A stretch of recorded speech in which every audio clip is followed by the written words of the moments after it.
So, Prince Edward just evicted Queen Camilla from Windsor Lodge, at midnight, no less. And the part that nobody can explain is why the quietest member of the royal family suddenly decided to detonate a legal bomb under his own brother's marriage. This is the guy who spent decades being called the most boring royal. The one who shows up to events in sensible shoes and goes home without making waves. The one who seemed perfectly content to be the background player in the royal drama. And now he's apparently the one who found a secret wartime loophole from the 1940s and used it to lock Camilla out of a house she'd been using as a private sanctuary for years. That timeline alone should make everyone pause. Because this wasn't a family disagreement that got out of hand. This was a meticulously planned legal assault, executed with surgical precision, targeting the most vulnerable member of the royal household at the exact moment when nobody could stop it. And here's the part that makes this genuinely wild. The property didn't just get taken back into Crown control. It was transferred immediately to Edward's daughter, Lady Louise Windsor, a 22-year-old university student who was technically a non-working royal. So now you have a prime, highly secure Windsor estate being handed to someone who isn't part of the official working machine. That openly defies Charles's entire slimmed-down monarchy plan. Before we get into the weeds, if you're into royal deep dives that actually explain the legal side of these messes, subscribe to Crown News Desk. We break down the stuff the palace press office won't touch. The midnight delivery. So here's what we know. At 11:45 at night, a black sedan leaves Bagshot Park, which is Prince Edward's home, and drives toward Windsor Great Park. Inside is a courier carrying a manila envelope with the Duke of Edinburgh's official seal. Not a meeting request, not a family letter, not a polite note asking Camilla to maybe reconsider her weekend plans. It's an eviction notice, a legally binding one. The palace staff on duty see the signature and immediately start calling up the chain of command. Because nobody saw this coming. Edward had deliberately picked a moment when King Charles was away from London, resting at Sandringham during a block of medical treatment. That's not an accident. That's someone who knew exactly when the king would be unreachable and exactly how long he'd have to move before anyone could push back. The notice gave Camilla's staff 72 hours to clear her personal belongings from Windsor Lodge. Not a negotiation window, a deadline. And the reason Edward could even do this is genuinely wild because on paper, the monarch controls crown lands. Charles is the one who decides who lives where. But Edward's legal team had spent months digging through private archives at Windsor, and they found something from the reign of King George VI. The historical revelation. During the 1940s, the family restructured how certain smaller estates within the Windsor boundaries were managed. They created private trusts to shield specific properties from government oversight and to protect the younger lines of the family. And buried in those documents was a covenant that gave the line of the youngest son a permanent hereditary veto over Windsor Lodge. That's the kind of detail that sounds fake until you remember that royal property law is basically 1,000 years of exceptions stacked on top of exceptions. Charles's lawyers completely missed this clause during recent estate audits. Edward found it, verified it with constitutional experts, and then used it to serve Camilla with papers that were legally airtight. Now, here's the part that should make everyone in the palace nervous. The notice didn't just say Camilla had to leave. It said the property was being transferred immediately to Edward's daughter. The moving trucks were already scheduled to arrive at dawn. The whole thing was executed before anyone could breathe. This isn't just about a house. This is about who controls the physical and historical assets of the family moving forward. Edward found a legal tool that had been sitting in archives for decades, and he used it at the exact moment when Charles couldn't fight back. Camilla's arrival. Now, let's talk about what happened when Camilla actually showed up. 2 unmarked moving vans pull up to the security barriers at 6 o'clock in the morning. Headlights cutting through the mist. Royal protection officers standing by the gatehouse. Then a gray SUV arrives from the opposite direction. And Camilla is in the front passenger seat wearing dark sunglasses even though the sun is barely up. She rolls down her window and calls out to the head of estate security. And the gates don't open. Normally, the Queen's vehicle passes through any royal checkpoint without delay. But this guard is holding a clipboard and refusing to press the release button. His orders came directly from Prince Edward's private estate office. They were absolute. No unauthorized vehicles, including the Queen's, were allowed inside until the property inventory was complete. So Camilla steps out onto the gravel flanked by her private secretary and demands to see the written authorization. The guard hands over a copy of the wartime covenant signed by King George VI, stamped with a seal that hasn't been used in over 70 years. The document says the youngest son's line holds absolute custody of this specific parcel during times of family transition. Camilla's secretary tries to call Buckingham Palace to get an override from the king's staff. Every call goes to voicemail. Charles was at Sandringham under strict medical orders to avoid stress, and his staff had been told to block all non-emergency communications. Edward timed the eviction to land during the one window when Camilla couldn't reach her husband. That's not just aggressive. That's surgical. The sanctuary. Why would Edward risk a permanent rift with the king's wife over a country house? Windsor Lodge isn't the biggest property in the royal portfolio. It's a modest brick building surrounded by oak woodland.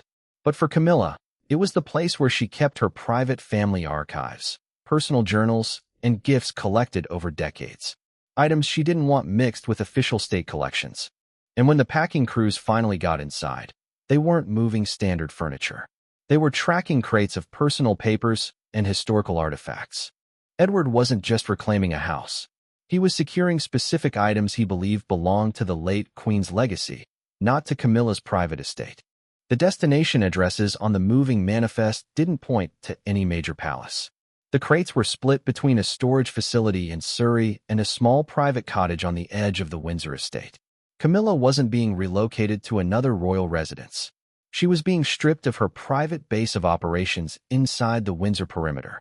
And that means she'd be forced to rely entirely on official staterooms where every visitor and document is tracked by palace bureaucracy. That's a huge loss of autonomy for someone in her position. Lady Louise arrives. So the vans leave. Camilla drives back to London without making another statement. And the gates close. But within an hour, a green hatchback pulls up carrying Lady Louise Windsor. She steps out holding a leather duffel bag and a set of brass keys tied with a blue ribbon. She's wearing a wool coat and walking boots, looking like she's arriving for a term break, not taking possession of the most controversial house in Britain. Her father is waiting at the front door to hand over the title documents. On the surface, it looks casual, but this is a massive departure from everything Edward and Sophie have said about their children's futures. Louise spent years keeping a low profile, studying English literature at St. Andrews, rarely appearing at public engagements. Her parents famously said their kids would probably have to work for a living outside the royal firm. So why would she accept a property that ties her permanently to palace politics? The answer, according to what we're hearing, is that the lodge has extensive stabling facilities that were upgraded in 2002 for her late grandfather, Prince Philip. Louise is deeply involved in carriage driving. This property gives her a training base without relying on the king's personal funding. It's not about luxury. It's about securing a specific sporting and family legacy. The palace counterstrike. But the palace bureaucracy didn't take this lying down. An hour after Louise signed the property receipt, a courier from the Sovereign Grant Office arrived with a letter from the Treasury.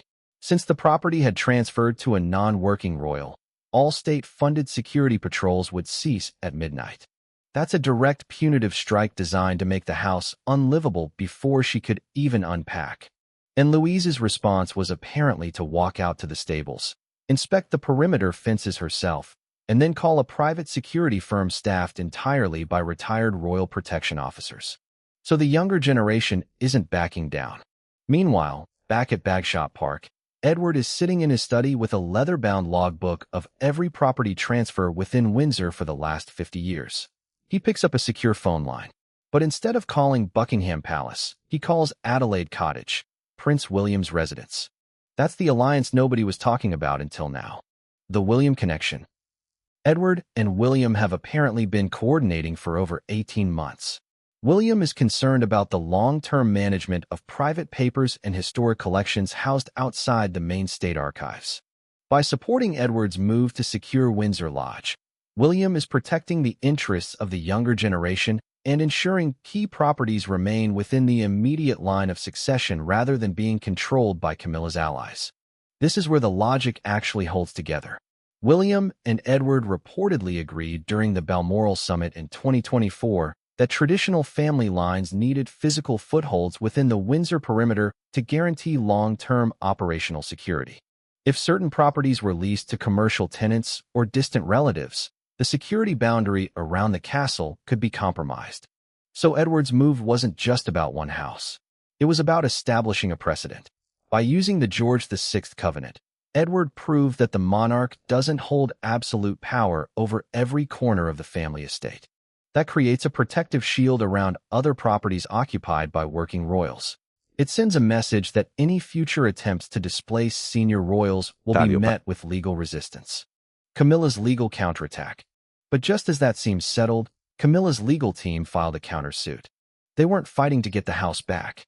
They were claiming ownership of the art collection hanging in the lodge's main gallery, rare watercolors, and private family portraits that were never cataloged in the official royal collection. If Camilla's team could prove these were personal gifts rather than crown assets, they could force a public auction or demand millions in compensation. Edward's response was to pull out the original inventory list from the late Queen's executors. The documentation showed that every painting in the gallery had been cataloged as a permanent fixture of the estate, legally inseparable from the building. He had the papers delivered to Camilla's lawyers before the court opened the next morning. That counterattack was neutralized almost instantly. Charles at Sandringham. But the bigger problem was sitting at Sandringham. King Charles was in the library looking at morning newspapers with headlines about the eviction while his medical team told him to avoid stress. His doctors were warning that elevated stress could interfere with his treatments. But he couldn't ignore the fact that his brother and his wife are now in open legal warfare. Charles was caught between loyalty to Camilla and respect for constitutional law. His Privy Council advisors warned that trying to overturn the covenant by royal decree could trigger a parliamentary debate about the limits of monarchical power over crown lands. And his own lawyers confirmed that Edward's legal framework was airtight. If Charles tried to force Louise out, Edward's team was prepared to take the matter to open court. That would expose decades of private family financial agreements to public scrutiny. And it gets worse. The covenant didn't just protect Windsor Lodge. It contained clauses about the distribution of historical assets and other properties. If Charles fought this, he risked triggering an automatic audit of multiple residences occupied by senior royals. That audit could reveal that other homes were operating under legally vulnerable agreements. Edward didn't just secure a house for his daughter. He built a legal minefield around the entire estate management system and dared the king to walk through it. The king's decision. Charles spent hours pacing the gardens at Sandringham, looking at old photographs of King George VI, trying to understand the original intent of the 1940s trust agreements. Eventually, he realized that fighting a losing battle in public would damage the monarchy's reputation permanently. The public, dealing with economic pressures, would have no sympathy for royals arguing over multi-million-pound houses. So Charles made his decision. He summoned his private secretary and ordered all legal counteractions from the Duchy of Lancaster office to stop. He signed an executive order confirming Lady Louise's residency at the lodge. The immediate legal standoff ended. But the scar inside his inner circle didn't heal. This surrender marked a massive shift in how the family operates behind closed doors. The traditional absolute authority of the monarch was quietly decentralizing. The younger lines of the family, with tactical support from Prince William, were carving out their own independent zones of security before the next reign could even begin. The new reality.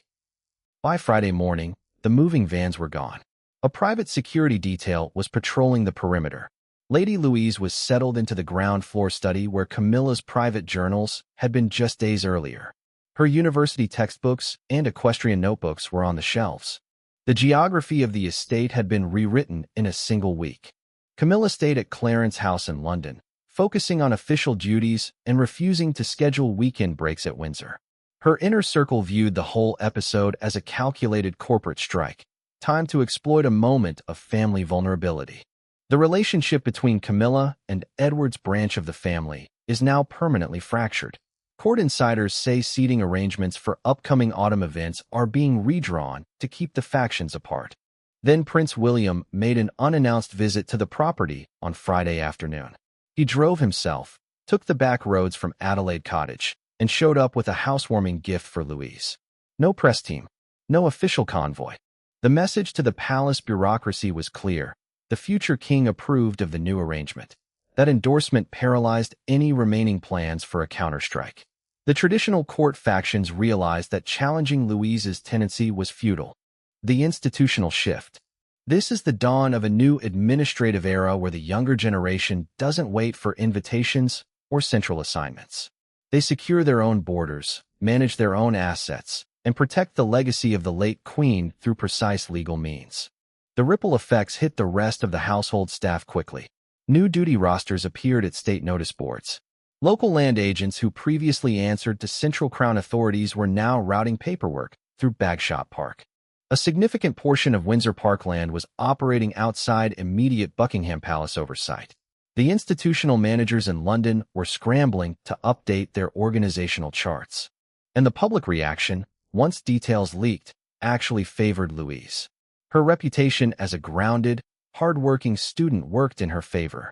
Commentators noted that her passion for carriage driving made her the perfect custodian for a property tied to Prince Philip's sporting life. The palace press office, unable to reverse the situation, quietly allowed this positive framing to take hold. That neutralized whatever leverage Camilla's allies had left. The long view. By the weekend, the lodge had transformed from a hidden archive for the Queen's private collections into an active, independent outpost for a rising branch of the family. The alliance between Edward and William created a protective shield that even the highest offices of the crown couldn't penetrate. The centralized authority that governed Windsor properties for generations was broken by an old wartime covenant and a family determined to claim their space. The woods around the lodge went quiet again. But the institutional balance of the House of Windsor had changed permanently. So when you look at the whole picture, this wasn't really about a house. It was about who controls the physical and historical assets of the family moving forward. Edward found a legal tool that had been sitting in archives for decades, and he used it at the exact moment when Charles couldn't fight back and William wouldn't stop him. Camilla lost a private sanctuary. But more importantly, she lost the unspoken assumption that she could operate within the Windsor perimeter on her own terms. Louise gained the property, but she also gained a permanent role in the family's internal power structure, whether she wanted it or not. And Charles, sitting at Sandringham with his medical team hovering, made the calculation that preserving the crown's public image mattered more than defending his wife's private dignity. That's a cold choice, and it tells you everything about where the monarchy is heading. Conclusion. The old rules, where the sovereign's word was final, are eroding. The younger branches are building their own power bases. And the man who was supposed to be the most boring royal just proved he's the one who knows how to win. The legal framework that Edward uncovered has implications far beyond Windsor Lodge. Every property held under similar covenants, every trust established to protect younger lines, every historical document that was assumed to be obsolete, all of it is now fair game. The next time someone tries to consolidate power within the direct line of succession, they might find that the covenant network is stronger than anyone realized. Edward didn't just win a house. He demonstrated that the monarchy's internal legal architecture is more complex and more vulnerable to challenge than anyone in the palace wanted to admit. What happens next at Windsor?